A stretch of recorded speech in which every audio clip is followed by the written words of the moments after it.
Hay datos nuevos que llegan desde el Instituto Cuesta Duarte, del PIT-CNT y también del Ministerio de Trabajo. Y para analizarlos, le damos la bienvenida a Luis Custodio, como siempre. Hola, Luis. ¿Cómo les va? Gaby, Leo, ¿están bien? Buenas noches para todos.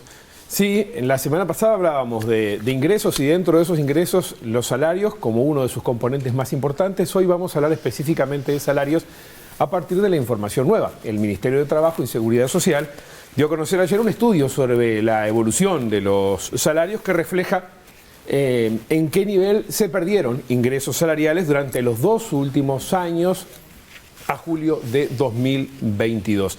La información fue elaborada por técnicos del Ministerio de Trabajo y Seguridad Social. Este cuadro que vamos a ver ahora, de alguna manera, reseña esos datos. Esta información muestra que algo más de un 27% de los trabajadores no han sufrido pérdidas en el periodo, mientras que el porcentaje restante, superior al 70%, se distribuye por franjas de acuerdo a una escala de ingresos perdidos en ese periodo. En el primer rubro encontramos industria química, salud, industria frigorífica, servicios portuarios, entre otros, que no han tenido pérdidas. Después, aquellos que tienen una pérdida menor, la construcción, los supermercados, el sistema financiero, metalúrgicos, entre otros. Entre aquellos que perdieron entre 1 y 2.6%, el transporte, servicio de acompañantes, algunos subgrupos del comercio.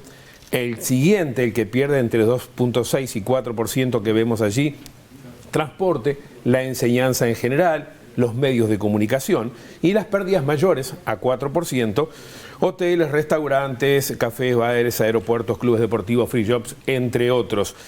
Ahí hay un rubro abajo que dice algo más de un 1% que continúa negociando.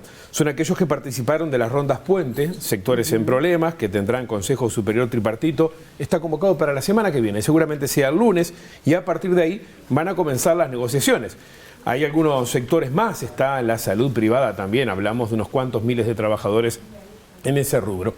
Otra valoración que podría hacerse en este sentido es en qué columna se ubican los sectores con salarios y empleos más vulnerables. En un primer vistazo, varios de ellos están entre los que han perdido más salarios. O sea, hay sectores que tienen una fuerte vulnerabilidad y que uno los conoce con empleos menos firmes y con salarios muy bajos, y que muchos de ellos están precisamente en las franjas que han tenido mayores dificultades. Lo que vimos recién es la información que brindó el Ministerio de Trabajo y Seguridad Social. No hemos podido ver el informe completo porque no lo han colgado en la página web de esta Secretaría de Estado. Por otra parte, la semana pasada hablábamos de ingresos y de salarios y mostrábamos la siguiente gráfica. Vamos a recordarla. Estos son datos del Instituto Nacional de Estadística y allí se observa una caída de salario real casi constante en el periodo. Precisamente, el miércoles pasado mostramos los datos hasta junio, dijimos que la información de julio iba a mostrar un salto hacia arriba teniendo en cuenta los ajustes previstos, y esto es lo que ha adelantado el Ministerio de Trabajo. Pero para evitar confusiones y sin irnos de esta placa, hagamos algunas puntualizaciones. El índice medio de salarios y el cálculo del salario real son efectuados mensualmente por el Instituto Nacional de Estadística, ¿verdad? En base a información de las empresas a través de una muestra distribuida por sectores. Eso por un lado. Por otro, el trabajo del Ministerio de Trabajo y Seguridad Social que veíamos antes es un estudio diferente. Es en base a los consejos de salario por sectores. Por definición hablamos de trabajadores formales. O sea que hay diferencias en ambos informes. Otro apunte, de los salarios más vulnerables, algo más del 20% de la población no tiene registro, o sea, son informales. No tenemos información sobre ellos. Es otro grupo que deberíamos contar también cuando hablamos de condiciones salariales. Claro. Y uno puede intuir que son, indudablemente, de los más vulnerables. También el trabajo del Ministerio de Trabajo toma en cuenta el mes de julio, cuando la información del Instituto Nacional de Estadística solamente llega hasta el momento al mes de junio. Veamos luego, cuando tengamos los datos, a fines de este mes, la información de julio para comparar. Pero volvamos a los consejos de salarios, que es la fuente de información del Ministerio de Trabajo. Veamos la siguiente placa, por favor.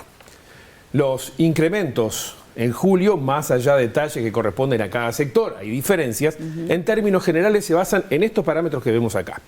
Un porcentaje de la inflación esperada para el periodo. Tengamos en cuenta que para el primer semestre, por ejemplo, había sido 3.7 y fue 6.04. Se quedaron cortísimos. Mecanismos de correctivo. ahí se aplican cuando tenemos ese desfasaje entre inflación proyectada y real, fue alrededor del 2%, es diferente para cada uno de los sectores, y un porcentaje de recuperación sí la hay, algunos dieron un adelanto a cuenta. Una importante cantidad de subgrupos que representan a centenares de miles de trabajadores tuvieron ajuste en el mes de julio, que lo acaban de cobrar en agosto, y ese es el dato que refleja el informe que teníamos en la jornada de ayer y que reseñábamos en la primera placa. Incluye también algunos sectores que el gobierno sugirió, recordarán ustedes, adelantar el correctivo de inflación que correspondía a julio del año que viene, y se adelantó ahora, por lo tanto, tienen efecto. Era voluntario, algunos sectores lo aceptaron, otros no. Prácticamente que 2/3 de los 80 y tanto de mesas de subgrupos aceptaron dar ese adelanto, por lo tanto, también son sectores que dieron este incremento en julio que permitieron ese salto en la gráfica. Ahora, mirando 2022 en conjunto, en promedio es posible que el índice medio de salarios cierre aproximadamente en el entorno del 9,5%. Y si tenemos en cuenta que la inflación proyectada está en el orden del 9%, cerraríamos este año, todo esto es una proyección, en valores del entorno de unas décimas de incremento de salario real, ¿verdad? Menos del 1%, pero por encima algo del 0%. Veamos si esto en definitiva se confirma tomando en cuenta aquellos ajustes de ahora de julio y aquellos sectores que todavía no lo deben negociar, ¿verdad? Este 9,5%, como decíamos, para una inflación estimada del orden del 9%.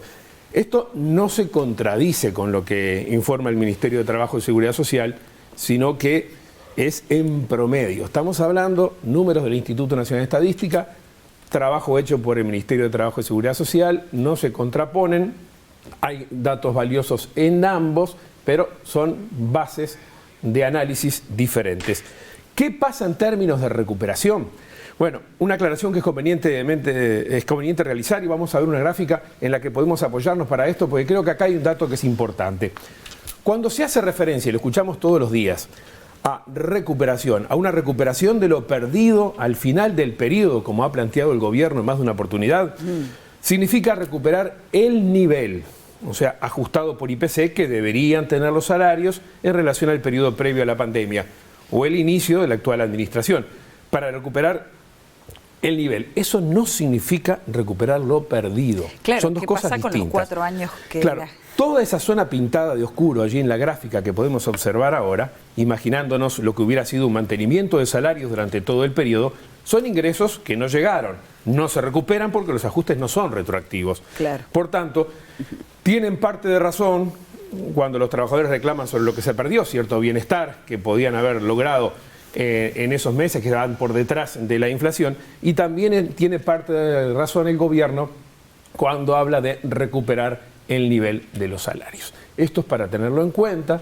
cada vez que conceptualmente encaramos asuntos como este. Y un elemento más para terminar. Otra lectura que podría hacerse, que es referida a la forma adecuada de relacionar salarios y el nivel de actividad.